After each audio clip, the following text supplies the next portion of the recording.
I'd intended to watch Bird Box because I love Sandra Bullock, but I hadn't immediately jumped at it. And then people started to cite it as one of the scariest films ever, and for me that's like waving a red flag in front of a bull. It takes a lot to scare me, so I suddenly found myself very keen to rush to this one. So the premise of the plot for Bird Box, without any spoilers, is not the most unique. At first I thought it sounded quite like Shyamalan's The Happening, which is a film I actually did really like, but Susanne Bier's Bird Box is quite a bit different. Something is causing people to commit suicide, so Malorie, our Sandra Bullock character, has to take her 2 children up the river to safety, and they're not allowed to take off their blindfolds. The film surprised me from the beginning. It starts off very intense, with Malorie talking to her children with what feels like no compassion, but there's an obvious desperation in her voice. They have to get to safety. And then we're suddenly 5 years prior to that, and instantly it's obvious that this strange presence causing these suicides has been going on for years. There's a lot of running, it's quite graphic, it'll make you flinch. Nobody is safe. Back in the present, they need to flee up the river to safety. When we're on the river, in the best way possible, there's a lot of vast nothingness.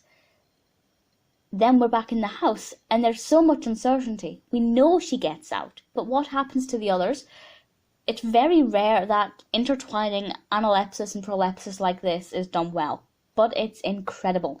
It works. It absolutely works as a narrative device here. I'm not sure I'm alone with this thought, but I didn't really find myself caring about any of the characters in the house. Part of me didn't really care about Malorie either. I was less concerned for the character's safety and more desperate to know if and how they would survive this.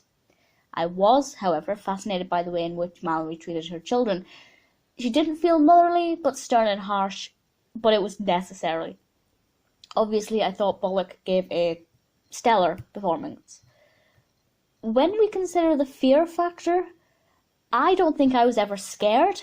I was intrigued, curious, but never fearing for my own safety. I did love how graphic and detailed it was, though. There were so many cadavers. The suicides were often very detailed and not something everybody would be able to cope with, particularly if you're quite new to thrillers. The use of silence betwixt screaming and chaos was wonderful. The pace of development, the rate at which we meet and lose characters was incredibly effective. The emotions expressed felt real and raw, which is quite rare for a survival film. Bird Box was not in the slightest what I was expecting. I am confident that Bird Box was so much more than I had ever imagined, and it's definitely an essential watch.